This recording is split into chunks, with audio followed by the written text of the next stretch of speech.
భూమి మీద మనం అందరము మన జీవితం, మన జీవం ఏ పాటిది అని అన్నాడు.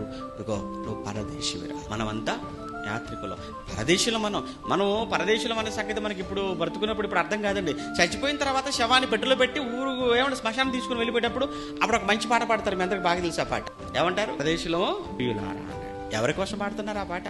అసలు నిజంగా చెప్పాలంటే ఆ పాట రోజు ఆదివారం ఒక్కసారైనా కానీ ఆరాధనలో పాడుకోవాల్సిన పాట అది.